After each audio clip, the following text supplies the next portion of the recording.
Hello, friends. Welcome inside, at least for me and Garrett, the Riverland Roofing Studios. Riverland Roofing for all your roofing needs. 662-644-4297, riverlandroofing.com. I am back from Florida. I spent most of my trip glued to my phone, be it the Watch ESPN app or more than that, the Ole Miss Spirit, omspirit.com, affiliate on 3, that QR code over here. Scan today, new members. You get half off a new annual sub if you join the Ole Miss Spirit. So omspirit.com, affiliate on 3. We hope you join us. Waiting to hear from Chris Beard, Ole Miss head coach Chris Beard, following Ole Miss basketball's 93-90 loss to Arkansas, ending its run in the SEC tournament. What an absolutely great run it was. Impressive run it was. Yes, J.P. Campbell shed a tear for it.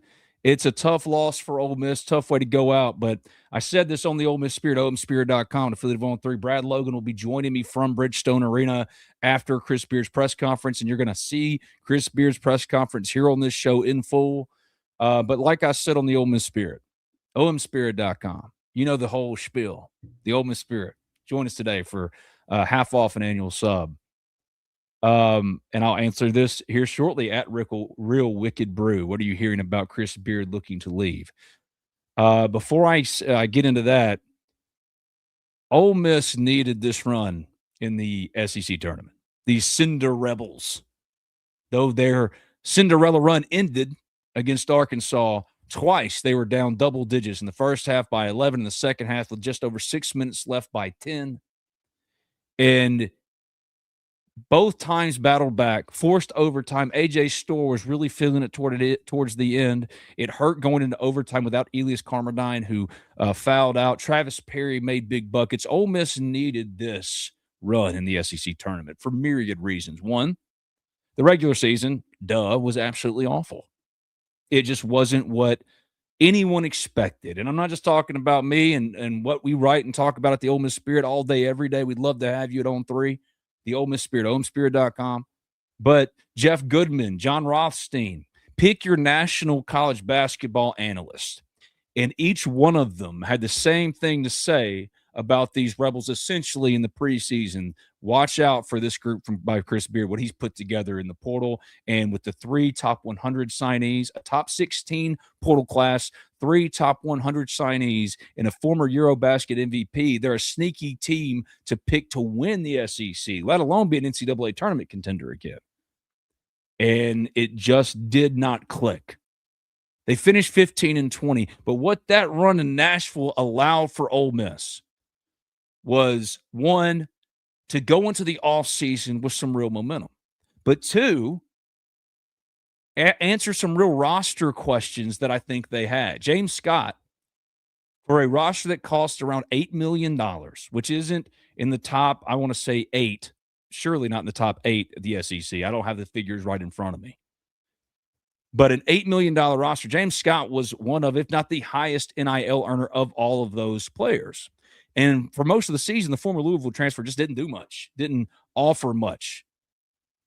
And here in the SEC tournament, he finished, or I think with his rebounding total, let me see what he got today. James Scott finished with, 9 rebounds. He only needed 3 more coming into today to rank in the top 10 ever for combined rebounding total over a stay in the SEC tournament. So he made history. He remembered what Ole Miss loved about him to begin with, why Chris Beard told Corin Johnson, who didn't appear at all, former Washington 6th Man of the Year in the Pac-12. Corin Johnson, he didn't really factor in this year. I don't know what his future holds here, but James Scott, it looked like he was a lost cause too. And Ole Miss, when it landed Corin, who they were so excited about, they're like, look, we got to go get James Scott as well. It's like he forgot who he was. Certainly wasn't playing at this level all throughout the regular season. And then to get into the SEC tournament and become that stabilizing presence, even though Arkansas and Malik Ewing owned Ole Miss today. Double-double, former Ole Miss Rebel. His former team, he beat them up. In overtime, the first 4 points he scored for Arkansas off of 2 dunks, including an alley-oop. Malik Ewing would have been such an incredible piece to have for this team because they didn't have that James Scott all year. But James Scott, even with what Malik Ewing did today, James Scott found something, rediscovered something in his game in the SEC tournament, and was a stabilizing presence around real talent as was built in the preseason. He was the rim protector. He was the main rebounder. He did exactly what Ole Miss recruited him to do. Chris Beard's about to come up in here in just a second. I'm going to keep it muted for now. I'll add to the stage as we wait. Oh, Cal's up first. I don't really care to hear from Cal. If y'all want to, let me know in the comments. Drop them there.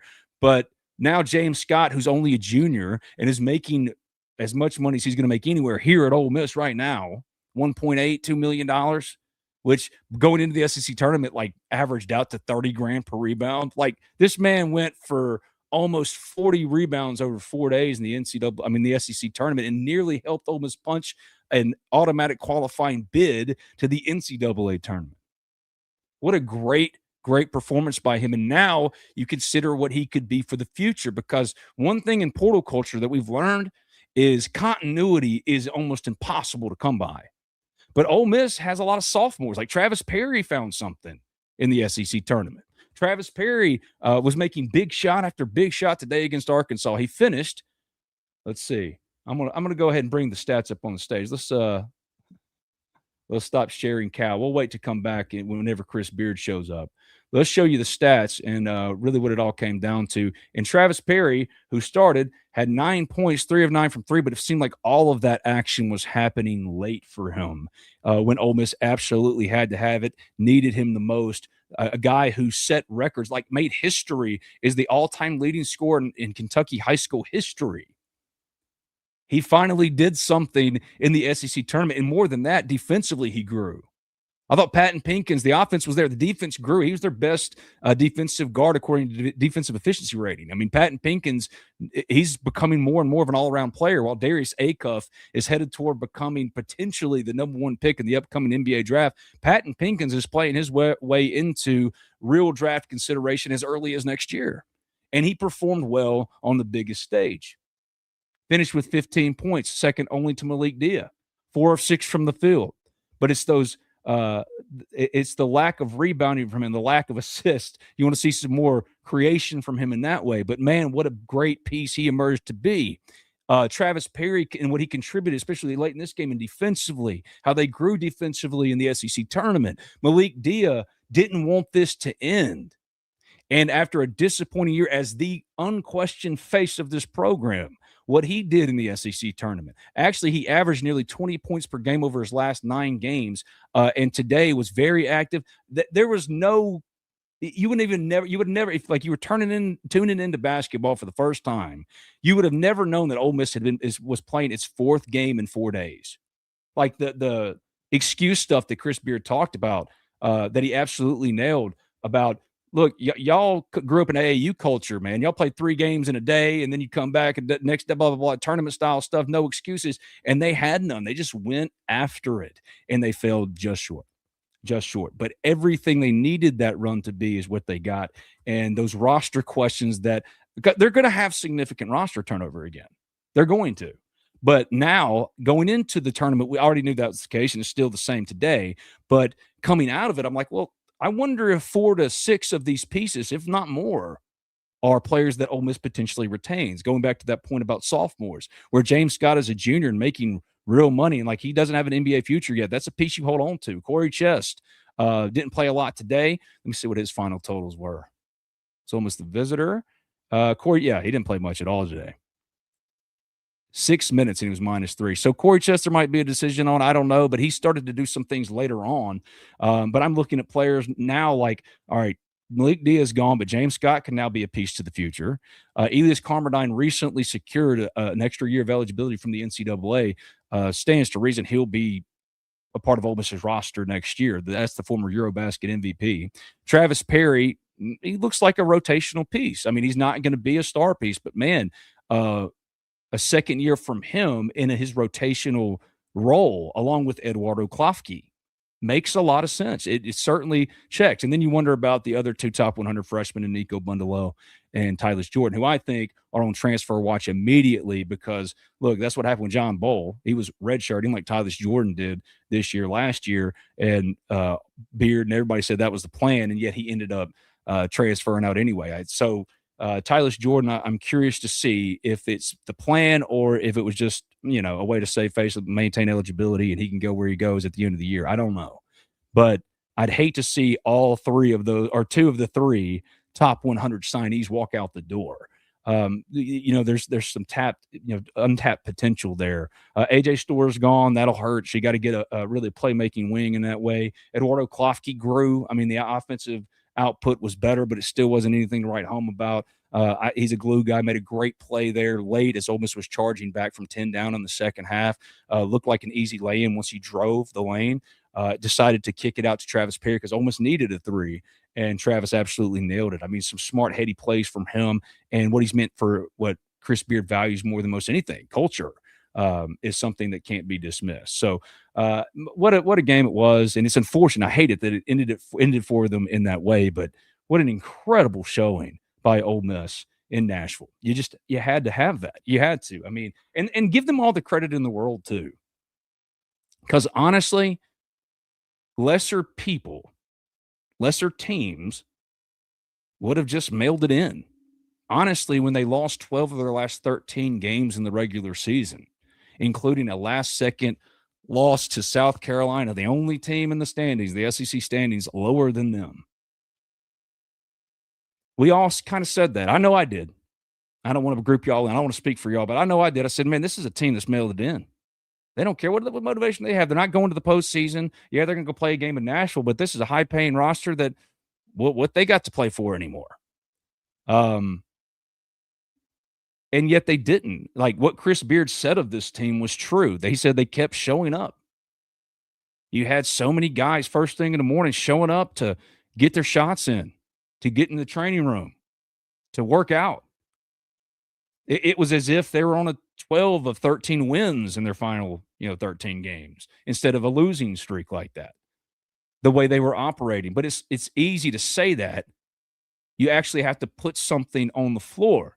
Like Andy Kennedy always said, you are what your record says you are. Well, now, yes, 15-20 to finish is nowhere close to anywhere what it should have been or what anyone expected. But dang it, if they didn't find something, find what we all thought that they were going to be in the SEC tournament, beating 3 NCAA tournament teams, including Beard's former team in Texas, Georgia, who was coming off its first 22-win regular season ever under Mike White, former Ole Miss Rebel, and then against Alabama and Nate Oates and the team that you love to hate, that fast pace that has always been a matchup issue. But Chris Beard, if you look at the record, I think it's now 3 out of 4, something like that. He kind of owns Nate Oates. Is Chris Beard the Nate Oates killer? And they almost did it against Arkansas, too, with 2 NBA players. I mean, Darius Acuff is tremendous, absolutely tremendous. I want to look at the overall stats because what's like Darius Acuff scored 24 points after dropping 37 yesterday. All right, but Ole Miss held him to 7-21, and he absolutely lowered his shoulder in the game-turning play. Lowered his shoulder, extended his arm out. It was an offensive charge foul call that was, in my opinion, inexplicably whistled as a defensive foul on Patton Pinkins. And worse than that, Acuff, who I think, for my money, in this absolutely loaded up 2026 draft class, like probably the best draft class is maybe 2003. This class coming up for the NBA is insane. But I think Acuff, man, he looks like Damian Lillard, right? A better shooting Russell Westbrook. I don't know. Like he's an attacking guard. And Ole Miss made him inefficient. They really did a good job on him. Now, Travis Perry got blown by a few times, but the help defense was there. And for the most part, he didn't kill you until the refs helped him out. And you can't tell me all of John Calipari's bitching and moaning in the first half about what he perceived to be a lack of foul calls on the part of Ole Miss didn't play a role in the overwhelming free throw disparity. 31-14. Doubled up. You can't tell me that didn't play a part. You can't. 22 fouls for Ole Miss, 10 for Arkansas. Malik Ewing owned Ole Miss today. I'm not taking anything away from him. But that non-offensive foul charge call on Acuff turned the whole game. And to allow a continuation, which gave him a free throw, like the basket and a free throw, patently absurd. But the refs are not the reason why Ole Miss lost this game. This was just good basketball, and they had a shot. I loved A.J. Storr and the call by Chris Beard to dribble down and attempt to win the game then and there. What a great, great call. That's what it should have been. That's like going for it in overtime, going for two in overtime in football. If it's one play, go make the play. Arkansas very uncharacteristically left you in the game with missing free throws, guys that were 84% free throw shooters. Thomas is an NBA player. They weren't calling any fouls at all in Arkansas either. Plenty of fouls they should have called, just saying. I don't disagree with you, Ole Miss fan 1988824. It was, in my opinion, a byproduct of John Calipari doing what he does. And I love Coach Cal. I really do.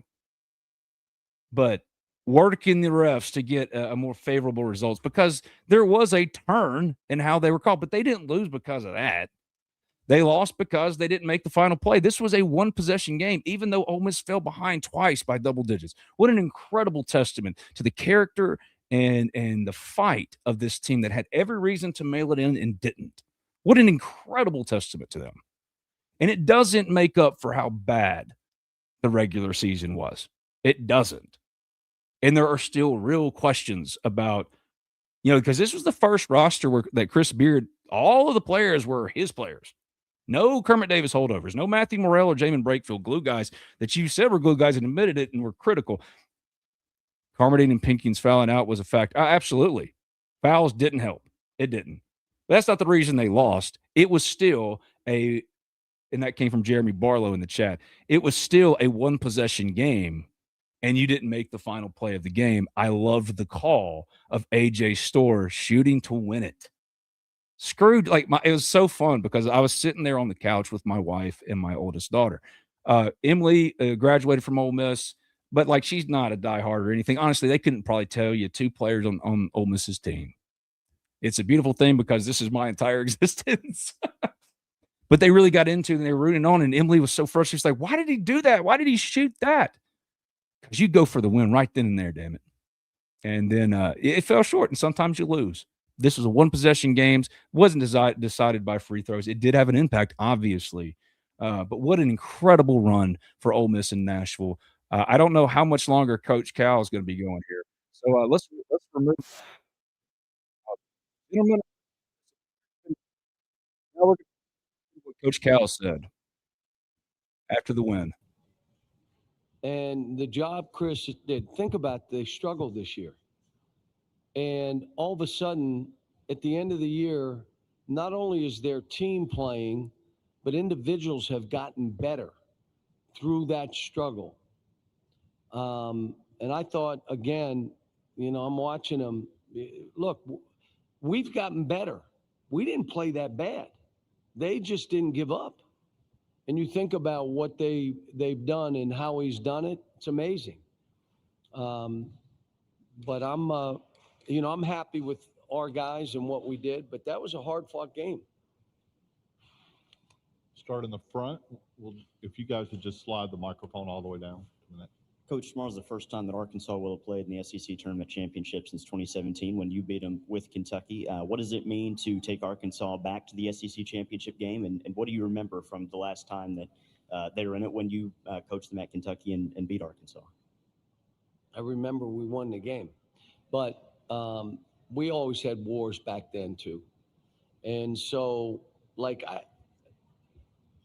and some will get mad at me, but I think when you're talking about 3 games in 3 days, most important thing is taking it off this tournament and making it about our growth as a team.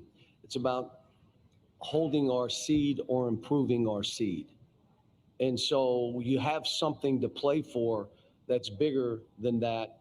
And I think over the years, whether I was at UMass, Memphis, or at Kentucky, and now here, it leads them to play better. There's less on their plate. I told them after, I said, if we had lost that game, I would have took all the responsibility. I want them to just play. They're young. I can take it. And but I thought we did stuff when we had to. Darius just played okay until the end. And then all of a sudden he's making every play and every free throw. And but I'm proud of these guys. Going to be a really hard game. I mean, we've gotten better. So is Vandy. Vandy is like, what? Now, Tanner's back to being what he was. He took a couple weeks off, and now all of a sudden he's back to even being better. And now 2 or 3 other guys step up. And you're like, who the heck? When did he, So whatever happened in the first game means nothing in this game. Nothing.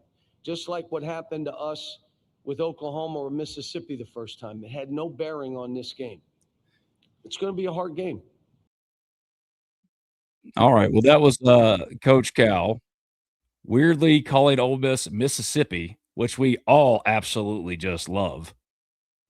But he was right to credit Ole Miss and what they did, what the run that they made in the SEC tournament. As I said, what they absolutely had to have, especially after a regular season that all involved would say was unequivocally, if I said that correctly, indubitable, and I'm not going to mess up all those things. Chris Beard and them are coming up. Let's get to them.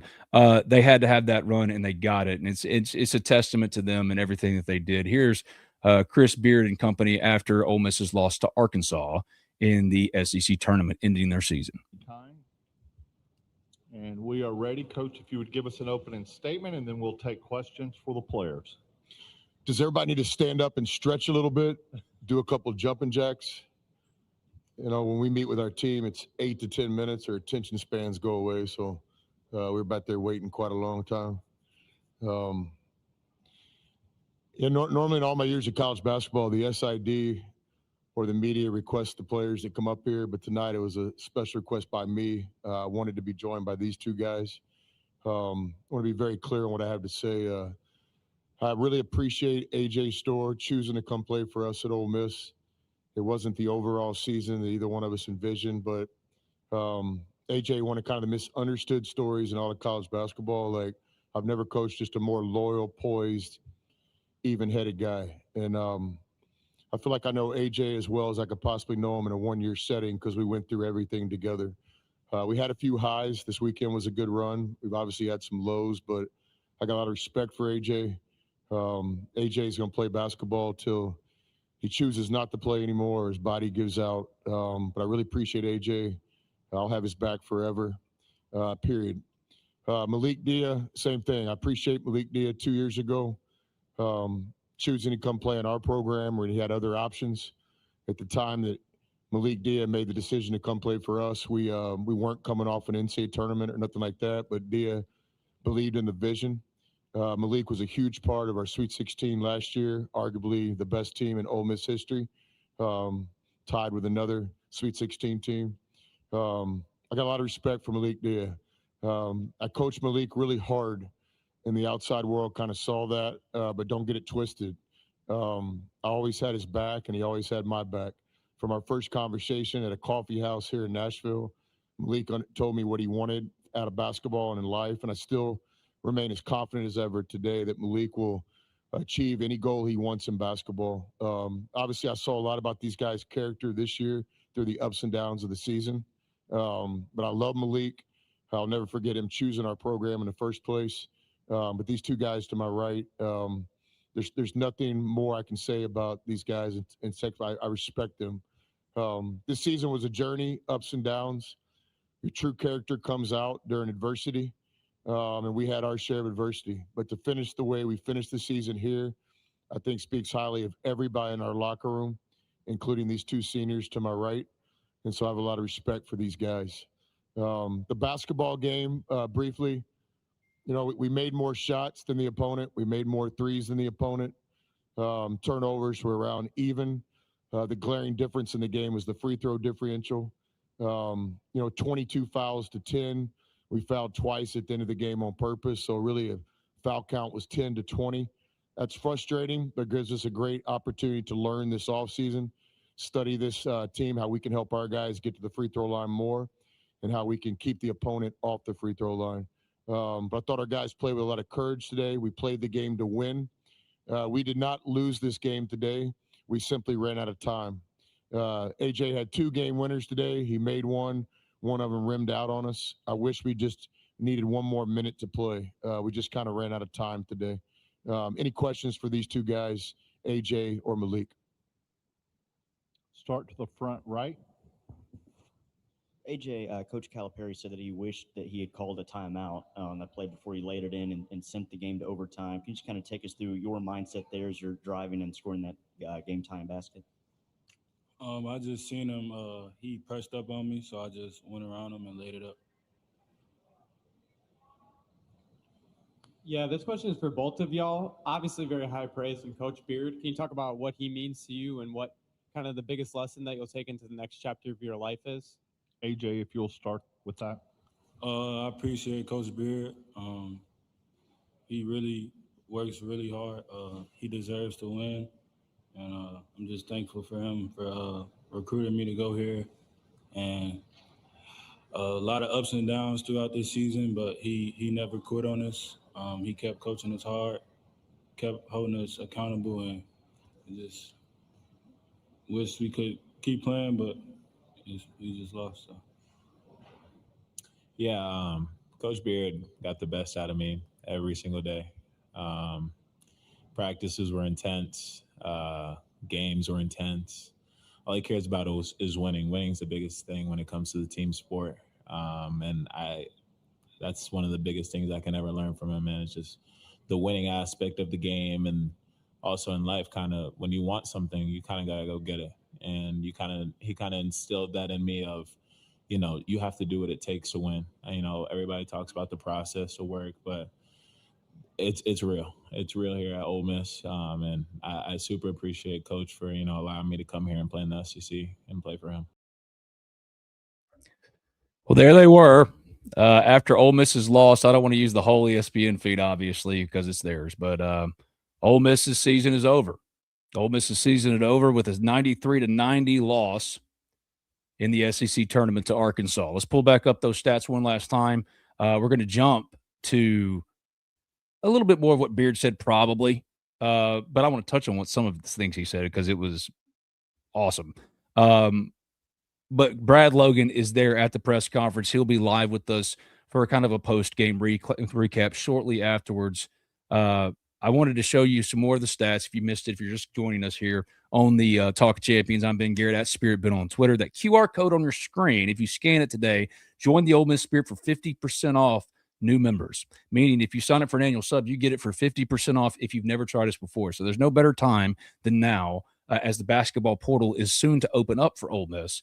To join us at the Ole Miss Spirit, omspirit.com, and affiliate of On 3. So, man, Ben Mintz from Barstow just texted me, damn, that was so much fun. You're absolutely right, Mincy. It was a lot of fun, and exactly what Ole Miss absolutely needed, and we'll be talking all about it more and more at the Ole Miss Spirit. Please come join us with that QR code, scan it. I want to say thank you to Riverland Roofing, who sponsors us here, B&A Bank, C Spire. Let's hear from C Spire briefly because I want to address a question very early on in the chat. One that is I wanted to lead the show with, but man, life comes at you quick, and we've heard from Chris Beard. Hopefully we'll hear from a little bit more from him. Let's hear from C Spire, and then let's talk about the future for Chris Beard at Ole Miss, because I think a lot of you are absolutely right. He said a lot of encouraging things specifically there in his post game about the future and building in the offseason that leads you to believe that the interest from Arizona State or whoever it might be, it's not going to be enough, because he has flirted before and he has gotten close with Texas A&M for sure. I don't think he's going anywhere. We'll come right back. Start my weekend.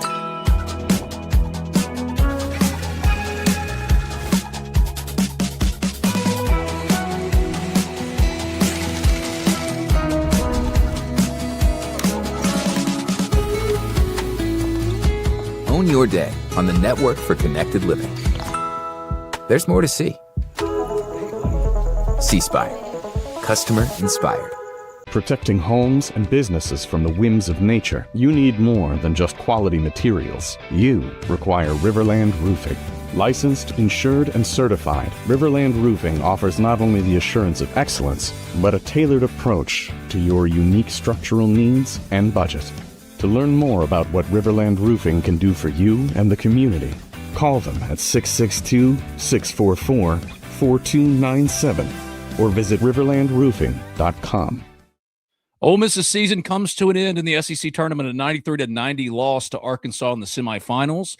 The last time, or the other two times in history, that Ole Miss won 3 games in the SEC tournament, they won the whole thing. 1981, 2013. Today, Murphy Holloway, who was a member of that 2013 team, was on the call with Gary Darby as Ole Miss tried to battle and win its 4th game in 4 days, falling just a couple of points shy of doing just that, man. And in a season where it was frustrating as all get out, for Ole Miss to be able to have this run is monumental potentially for the future, especially as they build out the roster now with pieces that they could potentially retain, like while Malik D is gone and AJ Storr is gone, Travis Perry, who showed some things, James Scott, who showed some things, Patton Pinkins, of course, who in my opinion is the face of the program. Ole Miss actually is has posted a listing for an assistant basketball coach. It won't be Patton Pinkins, who is Al Pinkins, Patton's dad, who's been an assistant for a long, long time. Patton is the future of this program, and now surrounding him with more portal talent. But I could see going in, I'd heard and talked to a number of people who had said that it was going to be significant turnover again on the roster. I fully expect that again. However, after this run and knowing how tough it is to completely reset, I mean, that proved with what Ole Miss did this year. It wasn't just Ole Miss Spirit and Rebels 247 and the Rebel Walk and all my friends at the Daily Journal and the Clarion Ledger that said, hey, man, Ole Miss has a good roster here. It was Jeff Goodman. It was John Rothstein. It was Joe Lenardi talking about Ole Miss as not just a trendy pick for the NCAA tournament again after making the Sweet 16 run, but to potentially be a top 5 finisher, if not even better, in the SEC. And they weren't that.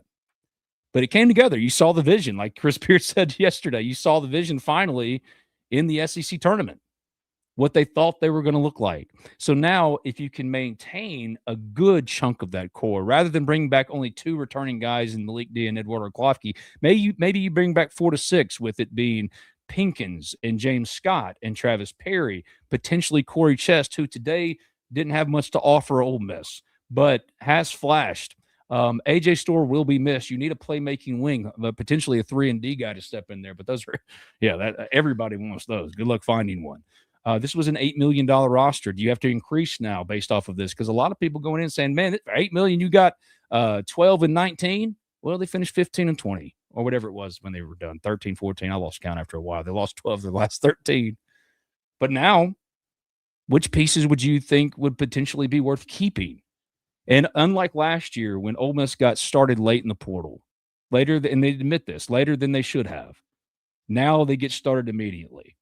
The pre-portaling has already been started, but now, with this, their season is done. Now the portal doesn't open up until the season comes to an end, but there will be a lot more activity in roster maneuvering and jostling over the coming weeks, and you have a better idea and understanding of what your team could be because you look at what they did in the SEC tournament. Elias Carmerdine just secured recently in the last couple of weeks a second year of eligibility from the NCAA. They want to play him off the ball. But he really started looking pretty darn good as a distributor in the NCAA. I keep saying the NCAA tournament because they were 1 win away from securing that automatic qualifier. And a lot of people want to know, will they go to the NIT? First, I don't think they're going to get an NIT bid. I'm pretty sure that you got to have a winning record to get an NIT bid. But even if they do get a bid, if they do get a bid somehow, I don't think so. But if they do, if the players want it, you absolutely go. But if this is it, which is probably it, this is what was needed. This was the tonic. There's no salvaging what happened in the regular season, but if you're going to actually have some momentum and give yourself something to build towards, you had to have this run. That's exactly what you got. And you got contributions from guys that you maybe weren't expecting or hadn't seen yet all year, specifically James Scott. Because James Scott's making $1.8 million at Ole Miss. It's not like he's going to get that anywhere else. He's not going to the NBA. James Scott, 9 rebounds, 41 rebounds over the course of 4 days in the SEC tournament. You need that. I mean, Ole Miss was hampered the most by its inability to rebound and its lack of rim protection. James Scott started to give you that in the SEC tournament. Let's listen to more of what Chris Beard had to say. I'm going to stop that sharing. And now I'm going to share a little bit of more of what Chris Beard is saying to the media right here now, because he says some really cool things about Storr and Diaz specifically that I want to touch on. But here's Chris Beard. Next day, 10 a.m. film session, and you walk in the gym. Guys are working on their games, shooting free throws, watching clips. I walk in that film room, 15 players looking at you, and it's just like, let's go back to work. Let's try to win the next one. So, two things in our program: mental toughness. The mental is to the physical is 4-1, and these guys obviously were mentally tough. You saw how we played down the stretch here. Tough times pass, tough people last. Don't know if I've ever had a team exemplify that more than these guys, because we had a lot of tough times, but we just kept fighting. So no other way to say it other than these guys, they didn't quit on themselves, on the team, on the coaching staff. They allowed us to coach them hard every day, all the way down to the last possession. Front left. Coach, you said earlier this week you guys didn't have the regular season that anyone wanted to have. But how can you take the momentum from the last few days in Nashville and build that into the offseason and into next basketball season? That's a good question. Probably not in the middle space to answer that fully now, but I know this. We're going to support our players 100% of the time. And obviously in college basketball, guys choose to go elsewhere. They choose to come back, and each player on our team will have that decision, and it'll be their decision. It'll be a conversation to make sure that both sides align. Our seniors, including AJ and Malik that were up here, we're going to fully support them in their pro path, their careers. And so our relationship with these players is just getting started, whether we coach them next year or not. That's one thing you can get in our program, is that we're going to have your back for the rest of our lives. These guys, hopefully every single one of them will outlive me by a million years. And so till the day that I'm not here anymore, we'll have their backs. Front right. Hey, Coach. Georgie with TSCV Sports. Is there just anything you want to just say to Ole Miss Nation, just supporting y'all through this amazing run that y'all had? Yeah, first thing is thank you. Attendance this year, season ticket holders, students. We had a lot of people travel here to Nashville. Had a lot of students travel here to Nashville. So just thank you. Thank you to everybody in the community. Thank you to our administration, Chancellor Boyce and Keith. And so the first thing, just strong thank you. No other way to put it. You really learn about a relationship when you go through tough times. But our fan base was nothing short of just supportive this year. Obviously, we're going to keep building this program. We're just getting started. We're looking forward to putting a better product on the court next year. There it is. We're going to do everything in our power in the next 2 months to put that roster together. In the next 11 months to put ourselves in a position where next year, no matter what happens here in Nashville, it won't be our last tournament of the season. There it is. Well said. He's not going anywhere for the next 2 months as the portal opens up after the season is over. It's about building around Patton Pinkins. It's about building around with guys that showed something in the SEC tournament, like Travis Perry, who honestly didn't give you a ton, and then he did. Brad Logan's coming to us live from Nashville in just a second. If you're just joining us, like Ace of Spades, does Elias have any more eligibility? Touched on that. I expect him back next year. He recently, over the last couple of weeks, secured a second year of eligibility with the NCAA. So expect him back, and they're going to play him off the ball. Let's go to Brad Logan, who is live from Nashville. Hey, Brad, what's going on, my friend? Doing well. I just left Chris Beard's press conference, and just appreciative. I mean, we'll be wall-to-wall coverage for you on the Ole Miss Spirit, but just to kind of briefly tell you what was said, he was fairly emotional.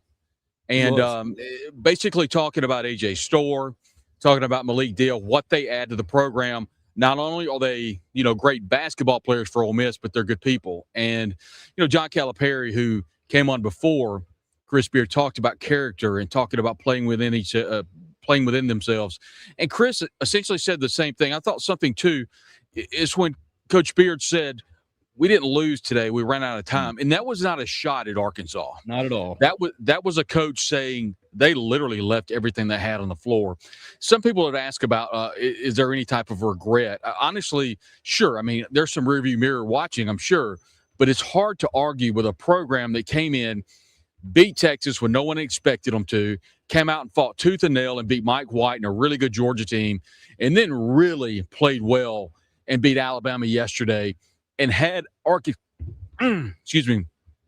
had Arkansas on the brink and just a little bit of making that three. And this we're having a totally different discussion tomorrow about Ole Miss really doing some historical things with the basketball program, with having a chance to make the NCAA tournament after having, just a really bad year. And so it's really cool to see. Obviously, it was probably 2-1 Arkansas fans in here, but the Rebel fans that were here, they were loud. And I had a chance to visit with some of the students that Coach Chris Beard talked about, how they opted not to go on spring break outside the country. They elected to come to the SEC tournament. I had a chance to interview them. You can see that in its entirety on the Ole Miss Spirit and affiliate of On3. That's OleMissSpirit.com. Or right now, I actually pulled this up. I was going to talk about this because I got you. Not just because Brad was showing up, because Chris Beard mentioned this, how Ole Miss fans continue to support, how Ole Miss fans continue to show up.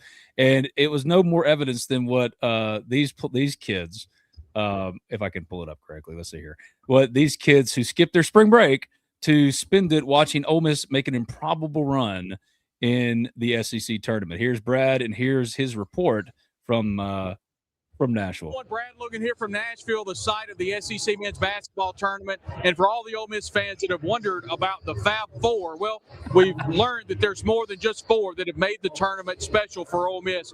Coach Chris Beard last night talked about the four students that foregoed the spring break to come and hang out at the SEC men's basketball tournament.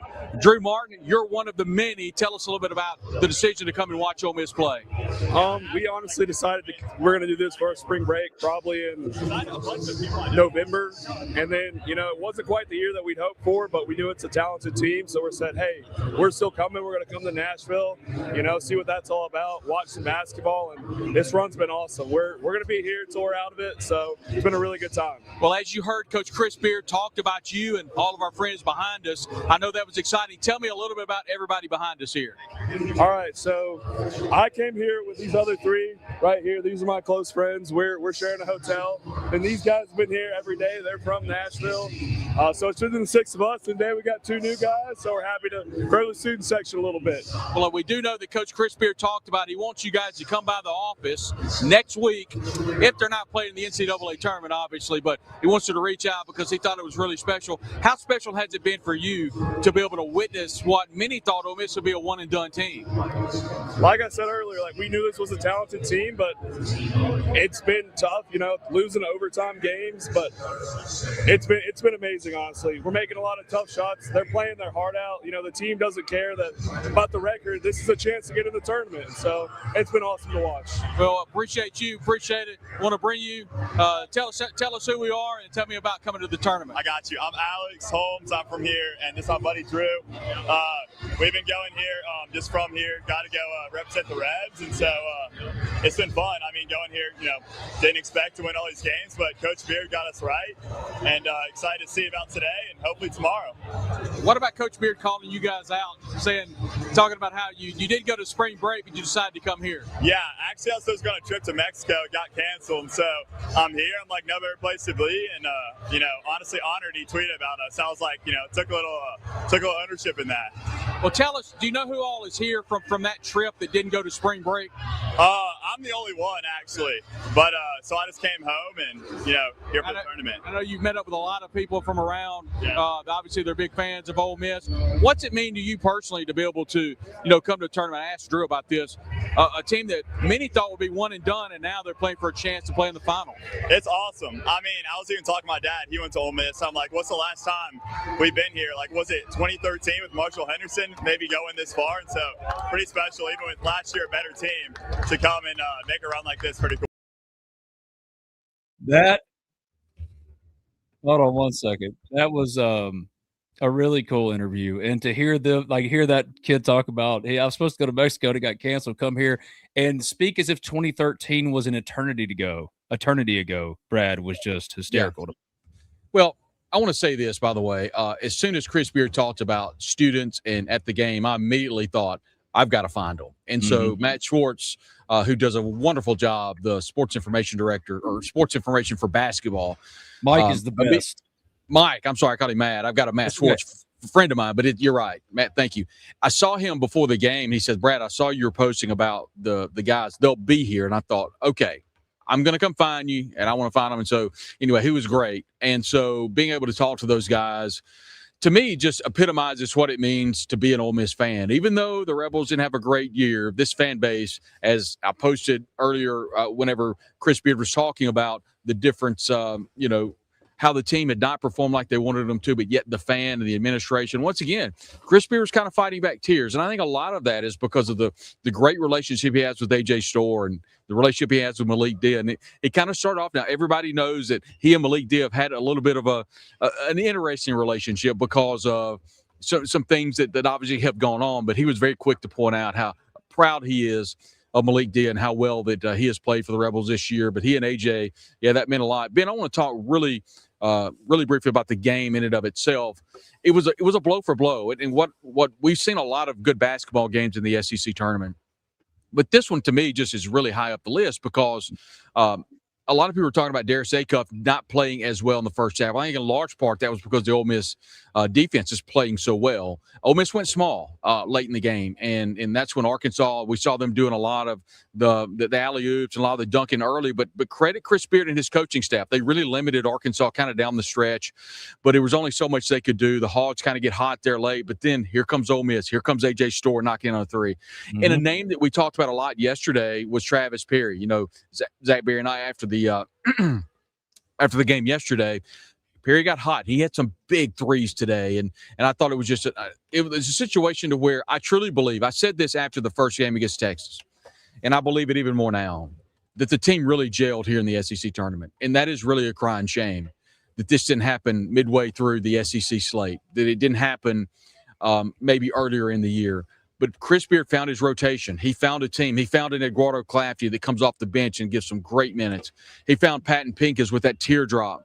He found Elias Carmodine, kind of directing this team. And this is a really good basketball team. It was not a good basketball team a month ago. And that's just kind of the way it is. And that's just the way that we're going to have to remember this team that made a heck of a run, was literally that far from winning this basketball game and playing Vanderbilt tomorrow. And I have no doubt that Ole Miss would have played Vanderbilt very well, even though Mark Byington, who I think should be the SEC Coach of the Year, he's going to be coaching for an opportunity for an SEC championship. John Calipari, I believe I read that this was his 9th SEC tournament championship game.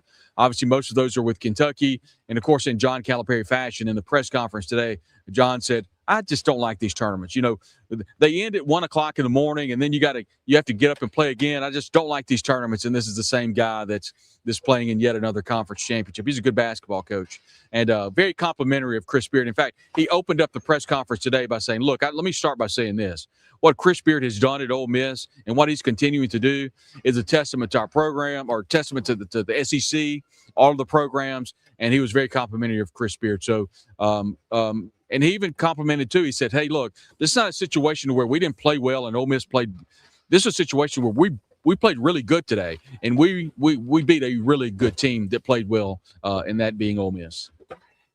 Ole Miss was an 8.5-point underdog against Arkansas, better than what they came in. Like, their play got better, and so the odds started to increase. But you mentioned John Calipari returning to the SEC tournament championship game. John Calipari hadn't coached a team in the SEC semis since he did it at Kentucky in 2019.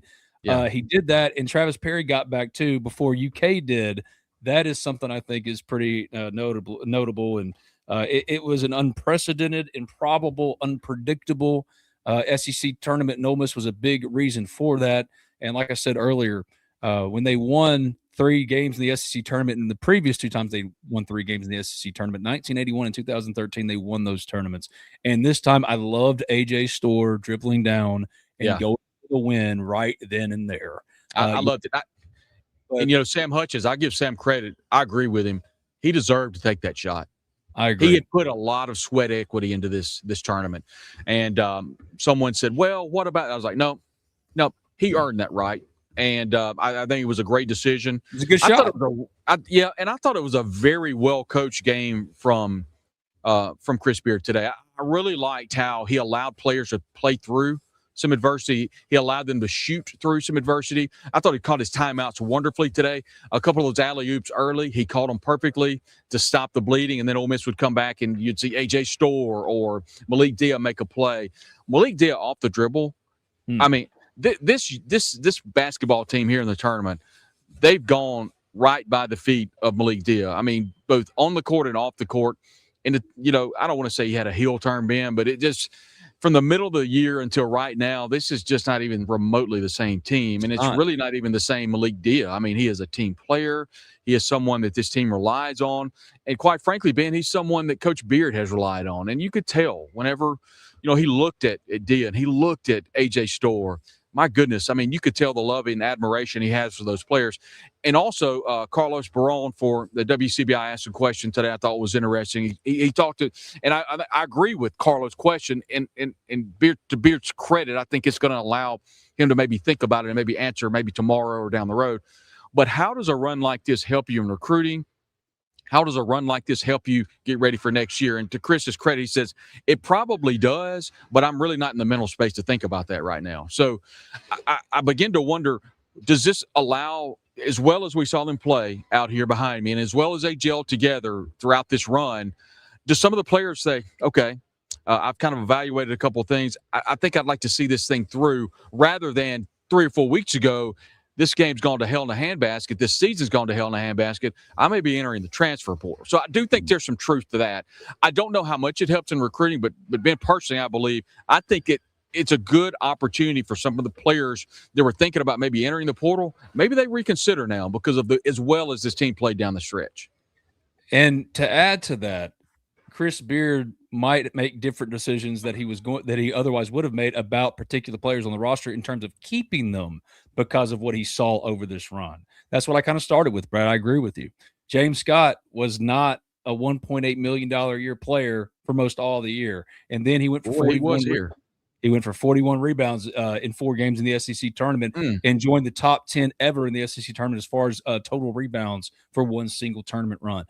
James Scott, Travis Perry, you already mentioned him, Eduardo Klofke. There's a lot of guys that going into the tournament, I'd heard it. You'd probably heard it too. I'm sure everybody on the beat that's there in Nashville that I wish I'd gotten to see him, man. I mean, I'm so thankful for what you and Zach Berry did for us at the Ole Miss Spirit, OleMissSpirit.com, affiliate of On3. I got to spend a couple of days in Orlando with my girls on a trip. God allowed that and opened that door, and to have y'all do what y'all did, I just want to say thank you. But adding on to that, you learn about who you are in tough situations, adversarial situations, or when you need somebody to step up. Brad and Zach stepped up and killed it. They didn't need me at all, dude. But like Chris Beard, there's a reason he's emotional. Guys stepped up. Travis Perry stepped up. Elias Carmerdine, who's got another year, stepped up. On and on and on. James Scott stepped up. Like, when you come into the year and we all heard the same thing, this is going to be a massive roster turnover again. And now I could see them easily keeping 4 to 6 from this roster because I do too. They figure something out. A lot of these guys are sophomores. Travis Perry's a sophomore. Corey Chest, sophomore, right? James Scott's a junior. Those are the kind of guys that, they might not be the ones you want starting. So you go build around the starters like a Patton Pinkins or whoever it might be.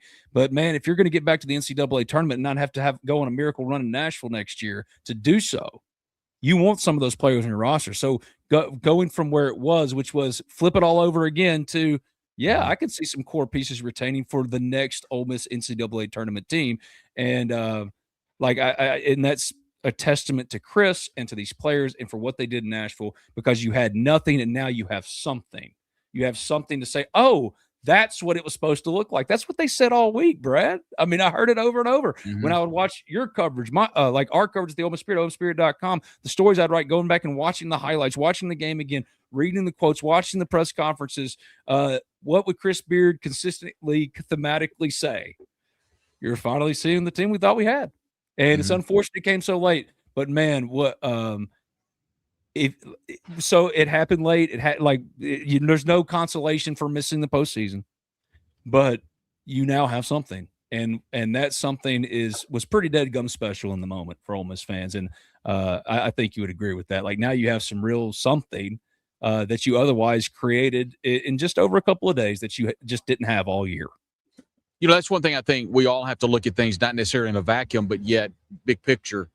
And I truly believe that when this team behind me, when this same team lost to Auburn at home and lost to Alabama at home, kind of blew an opportunity there, this team was about to be blown up. They were going to come over here and lose to Texas, and the roster was going to be completely blown up.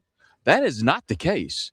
I truly believe we learned a lot today. We learned, or I should say today, the last 3 days, we learned a lot about these players.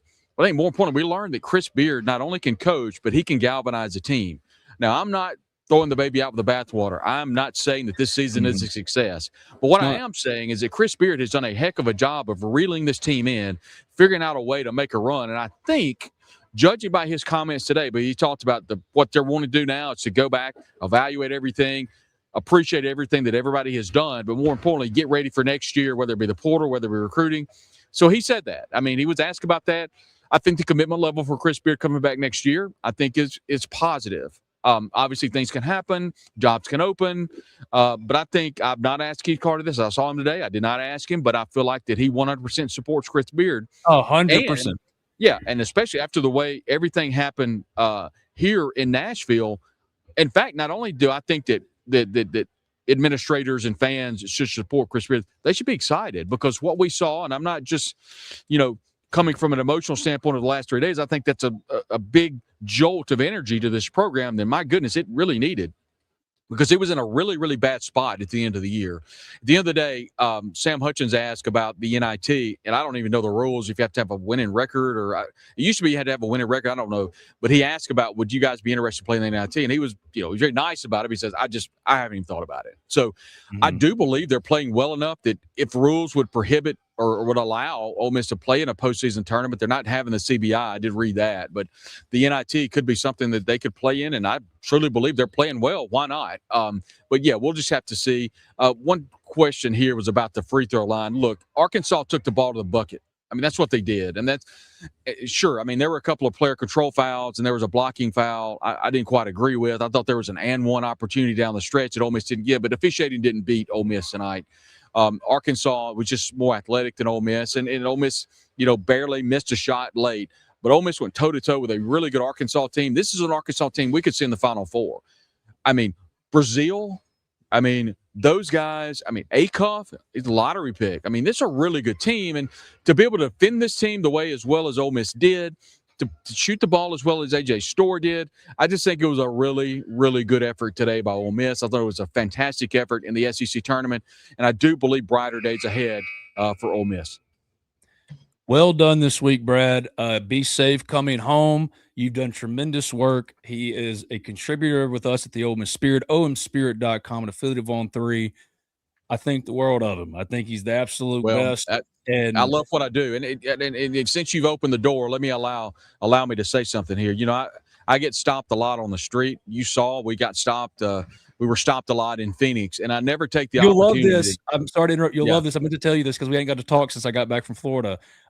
When we were at Epic Universe twice, one time we were in line for the Donkey Kong roller coaster, a nice woman says, "Aren't you the Ole Miss reporter guy?" I went, "Yes." She went, "I love you. You're Ben." I went, "Yes." And then we talked about it. And then another one came up and he said, "Hotty toddy, man." I wasn't wearing any Ole Miss stuff. He just walked up and said, "Hotty toddy, Ben." And so I thought that was really cool. And it's been because you and I have been doing this live reporting now since September, and it's been a lot of fun. It has. And to all the people that stopped me and said hello and asked where Ben was and told us how much they enjoyed our coverage, I just want to say that it doesn't go past me by any stretch. I grew up in a small community, as people know, outside of Pittsburgh, Mississippi, where the Trinidad Chambliss trial was. But all joking aside, this was a dream of mine, and to be standing here inside the Bridgestone Arena talking to you and all of these Ole Miss fans after covering an Ole Miss men's basketball game is a dream come true. I'm sitting by Pete Nakos and Chris Lowe, who said, by the way, said hello, by the way, to you, Ben.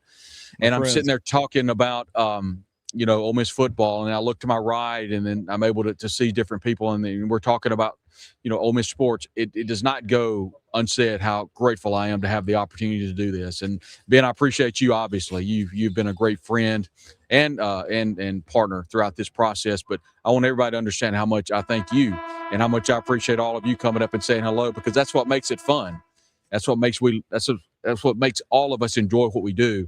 And to be able to do it today and look forward to football season and baseball season's wide open, I could not thank all of you enough, and I'm so grateful to get to do this.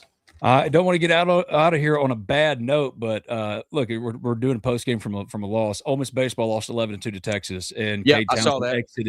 Cade Townsend exited after one inning. That may be even more troubling than the loss. Yes, what Bianco called shoulder soreness. So that's something to monitor. We'll be talking and writing and full coverage and message board posting all about it at the Ole Miss Spirit, omspirit.com. And affiliate of On 3. And if you sign up today, scan this QR code on your screen. And if you sign up today as a new member, you get 50% off an annual subscription. Basketball is over, but the portal is just getting started, and now Ole Miss has a head start. Last year, for reasons I still don't quite understand, they were 2 weeks late to the game in the portal.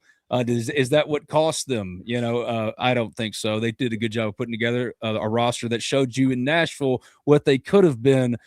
Sometimes it takes longer than any of us would ever hope for, but maybe now this means for the future that Ole Miss has some key pieces that it otherwise wasn't thinking it could rely on for next year. What a run in the SEC tournament for Ole Miss basketball, and no one has done a better job from being boots on the ground than my friend Brad Logan. He's at the Ole Miss Spirit, omspirit.com, affiliate of On 3, and the minute I can hire him full time, buddy, you're in. You know what I mean? Like, that. But even if this is what it is, there's nobody I'd rather do it with than Brad Logan. So thank you, buddy. Be safe coming home. Thanks, everybody. Love you to death. And see you soon, buddy. That is Brad Logan. I cut him off when he's saying I appreciate it. Thank y'all for joining us. This has been another edition of Talk of Champions, powered by our friends at College Corner, Riverland Roofing, B&A Bank, Tannehill Carmen PLLC, which has served Oxford for over 20 years. You can contact them today for your legal needs at 662-200. 8734. The Hearn Law Firm at 662-766-7777. They can help you as well. The perfect perfect haircut is at Game Day Haircuts of Oxford. Call them today, 662-380-5658, or book online at gamedayhaircuts.com. Follow them on Facebook, Game Day Haircuts of Oxford. Our thanks as always to C Spire, to Alan Samuels Chrysler Dodge Jeep Ram of Oxford, as well as Built Different Fitness. A new you in 2026 is waiting for you. A new you in 2026 is waiting for you. Create a new you at Built Different Fitness, 662-832-0961, online at www.bdoxford.com. What a run it was. I'm so glad that all of you joined me. Thousands of you joined me today for this post game, because we all love to celebrate Ole Miss excellence, and that was Ole Miss excellence, even though they fell short. One shot short of reaching the SEC tournament championship game and potentially securing an automatic bid in the NCAA tournament. They deserve all the credit in the world, and y'all deserve all the credit in the world for which I've allowed me and Brad to do this year. And we're going to keep going with baseball. Even though they lost to Texas today, we'll be live. If they get to Omaha, if they get to a regional super, we'll be live in the summer for maybe the Manning Passing Academy and other things of that nature. Certainly spring football, which is coming up. So stay locked in here on Talk of Champions, as well as at the Ole Miss Spirit, omspirit.com, and affiliate of On 3. Thank you so much, and we'll see you soon.